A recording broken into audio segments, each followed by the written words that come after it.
Hello class, this is Dr. Branch. Today we will be talking about When Helping Hurts, chapters 4 through 6.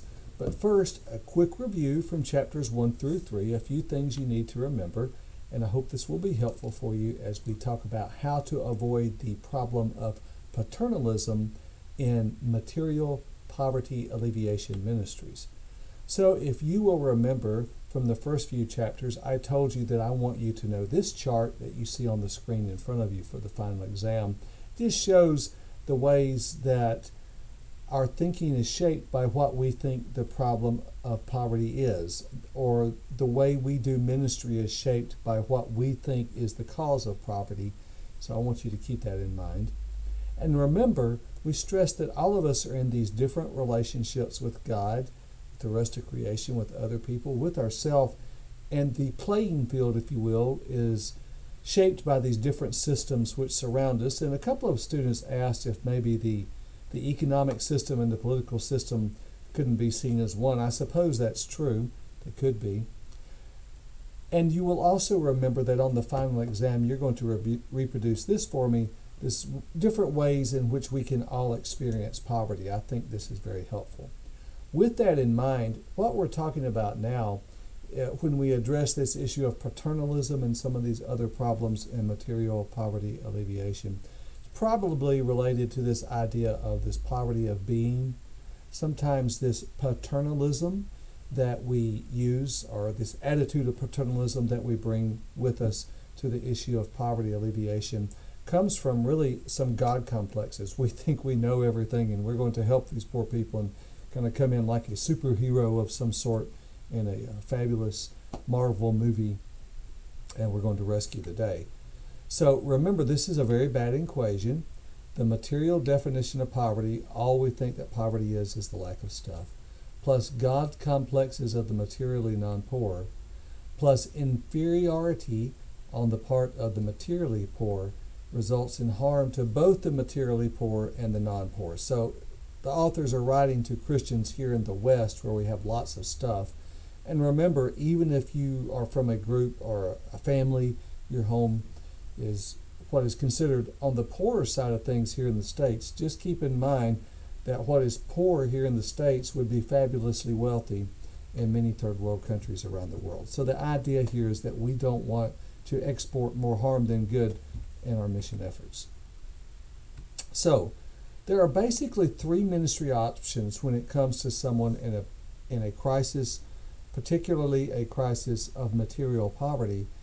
And this is true both here in the States, if you're ministering through a church here in the United States, or if you are on a mission opportunity, a mission field somewhere in the world, and of course many mission opportunities here in the States. So let me show this to you. This is a great little diagram from your book. The lightning bolt up here in the triangle, that represents something that causes a crisis. At an individual level, that might be the loss of a job. Right now in the coronavirus, there's a lot of people in a crisis. Their jobs have been lost. So the crisis provokes a response, and we have three responses: relief, rehabilitation, or development. And on the final exam, I'm going to want you to know these three and how to distinguish between them. And what we're about to talk about is that frequently, both in the local church context here in the States or on the mission field outside of the continental U.S., we often think what we need to do is provide relief when really rehabilitation or development is needed. Now, of course, there are times when relief is needed, but we often confuse these three responses and we try this one, relief, when we really should be trying one of the other two, rehabilitation or development. So let's talk about these three. Relief is the urgent and temporary provision of emergency aid to reduce immediate suffering from a natural or man-made crisis. A natural crisis is the coronavirus. So some of you might be out of work right now, and so immediate relief would be a Christian brother or sister that provides a meal to you, gives you some food, even gives you shelter, says, hey, for the rest of the semester, come stay in our spare bedroom or something like that. Well, that's relief. It comes from a crisis. And here's what we would say. The key feature of relief, and keep this in mind, this is where that paternalism comes in, is the provider receiver dynamic. When someone has had the crisis back here, where the triangle, some crisis has occurred, the lightning bolt, and then one of us, some person who is in a position to help in the crisis, we are the provider, and then the person who's experienced the problem is the receiver.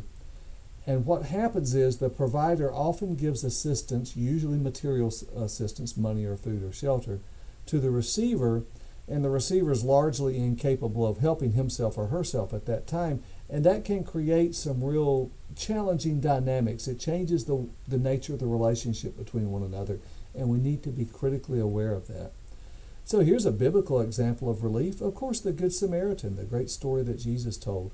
And yes, of course, there are times that we should provide relief. The Indonesian tsunami in December 26 of 2004, what a horrid event.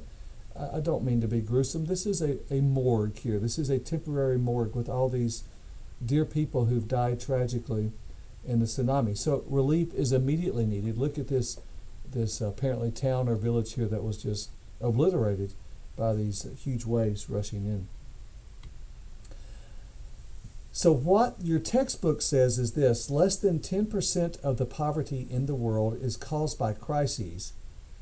So relief should be a minor part of ending poverty. It doesn't mean that we don't do relief. We just need to realize most people in poverty, it's not because of an immediate crisis that just happened, like a tsunami or a coronavirus or something like that. Unfortunately, most non-government organizations that provide relief, particularly to Africa, don't see it this way, and they assume everything is because of a lack of resources. They just keep funneling money into these problems. So that's relief. It's urgent, it's temporary. Rehabilitation. Rehabilitation begins as soon as the bleeding stops. So as soon as we get that wound, to use imagery from healthcare, my wife was an emergency room nurse for years, and so you get the bleeding stopped. You've got the wound stitched up and the appropriate antibiotics applied, and the healing has begun. So as soon as the bleeding stops, you start rehabilitation. It seeks to restore people and their communities to the positive elements of the pre-crisis conditions. Now, of course, we're going to assume there's some aspects of the pre-crisis conditions which weren't good, but some which were, and what we want to do is get them back to that positive elements of the pre-crisis conditions. Someone had a job, that's positive. Someone had their own place to stay, that's positive. We want to get them back there. And so we're trying to move them, though, from point 2 to 3. We want to get them from that point of just rehabilitation and move them on to development. So the hope is that eventually they are even further beyond where they were before the crisis occurred. This is where development comes in. Development is a process of ongoing change that moves all the people involved. You and I as people trying to help others. Both the helper and the helped, the provider-recipient dynamic, remember that? Move both of us closer to being in a right relationship with God, with self, and the rest of creation. You see how that chart, which we talked about, you're going to produce on the final exam? This is where it comes in. It's very helpful for us to think about it this way. In particular, as the materially poor develop, they are better able to fulfill their calling of glorifying God by working and supporting themselves and their families with the fruit of that work, which is what we want to happen. We want them to glorify God by producing their own on their own. Development is not done to people or for people, but with people. Let me repeat that again. Development is not done to people or for people, but with people. They have to participate in the process. Excuse me, I'm going to take a drink of water here. So one of the biggest mistakes that North American churches make is we apply relief in situations in which rehabilitation or development is the appropriate intervention. So let's talk about some discernment in poverty alleviation ministry. I'd like to talk about this more as the semester goes along. I'm going to introduce a few brief ideas here for the sake of time. By the way, my goal is to keep all these videos under 20 minutes, preferably under 18 minutes. It just makes them more digestible. at your church, people will come and claim they need relief when really they need rehabilitation or development. You will have people come all the time to your church requesting money for rent, for medication, for gas. By the way, I've just gotten out of the gas money business. I don't do that anymore. There's always some exception, I'm sure, but as a general rule, I don't give gas. And what you need to understand is when someone comes to your church and tells you the world is going to end if you don't meet this need right now, and they will cry, they will plead, they will seem earnest and desperate, what you have to know is it's probably not that desperate. There's always some case where it is, but usually not so. Now think about some of these towns in Kansas which have been destroyed by a tornado. Those folks needed relief. That was urgent. But usually the folks that just show up off the street whom you don't know and they show up at your church, it's usually not that urgent. So here's some critical questions to ask. Is there really a crisis at hand? If you fail to provide immediate help, will there really be serious, and I might add, lifelong negative consequences? To what degree was the individual personally responsible for the crisis? Remember, the point is not to punish the person for mistakes or sins he or she has committed, but to ensure that the appropriate lessons are being learned. At this point, I want to add something I learned from a dear lady at the City Union Mission here in Kansas City, Missouri. I guess it was 2016 I chatted with her about her 20-year ministry and helping people break free from cycles of drug and alcohol addiction here at the City Union Mission. I said to her, what advice would you give, or I asked her, what advice would you give to me to give to my students about people in these cycles of drug and alcohol and poverty? She said, well, they need to know two things. First of all, the person whom you're trying to help needs to know that you love them. And secondly, they need to know that your love has boundaries. And by that, she used specifically the example of people in jail. She said, I don't bail people out of jail. Usually they are safe in jail. They have food, they have a place to stay, they're going to have basic medical care there, so they are safe. And she says, I don't bail them out. My love has boundaries. She said another thing is people call it 1 a.m. in the morning demanding they need help. She said, no, I will talk to you tomorrow during the day, but right now we're not going to address this problem. So they need to know that you love them, but your love has boundaries. So what we don't want to be are the helicopter parents who rescue kids and remove all consequences from any mistakes a child might make. Can the person help themselves? What resources do they have? I remember one man coming to me telling me he desperately needed to buy some medicine and he had a pack of cigarettes on his pocket, and I asked him how much did those cigarettes cost. So if the person can help themselves in any way, usually a pure handout is almost never appropriate. And to what extent has the person already been receiving help from you in the past, and how likely are they to keep receiving help from you in the future? You have to think about these things. The interesting thing is we follow these rules here in the U.S., but then we go on a mission trip and our good-minded nature, our intended loving attitude, we ignore all these rules, and we shouldn't. So your textbook gives a good example from the Jehovah Jireh Church in the Philippines about what they do. And one of the interesting things is they didn't give any emergency loans for the birth of a baby because they said you had 9 months to prepare it. You should have known. I found that humorous. But these were the rules developed by the poor people in the church themselves. So here's a picture of Southern Baptist Disaster Relief, and boy, one of the great ministries. I hope you're involved. A lot of you guys on chainsaw teams. That's immediate relief. It's needed. That's great. So how do you spell relief? SELDOM, IMMEDIATE, and TEMPORARY. I would stress the temporary. That's good advice right there. So let me move on and talk about a few things related to paternalism. I'm going to have my notes posted. You can read some more about relief. And later on the semester, we'll talk about guidelines for a church. There's an important book that came out in 1962 by a socialist named Michael Harrington. He was basically a communist, Marxist from my perspective. He called himself a socialist.